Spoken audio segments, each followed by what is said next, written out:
Rising గ్రిండెల్వామ్ culture part 2కి స్వాగతం. ముందుగా నానబెట్టుకున్న పెడిగ్రీని ఈవెన్ గా స్ప్రెడ్ చేసిన తర్వాత డ్రాపర్ హెల్ప్ తో ముందుగా తీసుకున్న స్టార్టర్ కల్చర్ అనేది తీసుకుని పెడిగ్రీ మీద ఈవెన్ గా యాడ్ చేయాలి. ఈ వీడియోలో చూపించిన విధంగా యాడ్ చేస్తే గ్రిండెల్వామ్స్ కల్చర్ అనేది 3 to 5 days లో బాగా డెవలప్ అవుతుంది. ఈ గ్రిండెల్వామ్స్ అనేది మనం హార్వెస్ట్ చేసిన తర్వాత వాటర్ లో నియర్లీ 6 to 10 hours అనేది లైవ్ గానే ఉంటాయి.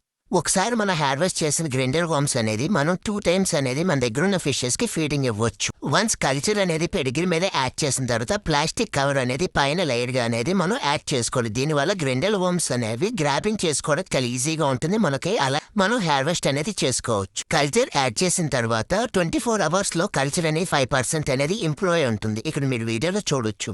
ఆఫ్టర్ 48 hours తర్వాత కల్చర్ అనేది 20% అనేది ఇంక్రీజ్ అయ్యింది. ఈ గ్రిండెల్వామ్స్ లో చాలా high protein and fat content ఎక్కువగా ఉండటం వల్ల ఫిషెస్ అనేవి చాలా తొందరగా బాడీ అనేది డెవలప్ అవుతుంది. ఈ కల్చర్ 3rd day కల్లా పెడిగ్రీ అనేది కంప్లీట్ అయిపోయింది. మళ్ళీ సేమ్ ప్రాసెస్ అనేది రిపీట్ చేయాలి. పెడిగ్రీ అనేది నానబెట్టుకుని మళ్ళీ ఈవెన్ గా స్ప్రెడ్ చేసుకున్నాను. ఇలా చేసుకోవడం వల్ల జస్ట్ 5 days లోనే కల్చర్ అనేది ఫుల్ గా డెవలప్ అయింది. ఇక్కడ మీరు చూడొచ్చు. ఈ గ్రిండెల్వామ్స్ ఎటువంటి బ్యాడ్ స్మెల్ అనేది రాదు. మనం ఇంట్లోనే కల్చర్ చేసుకోవచ్చు.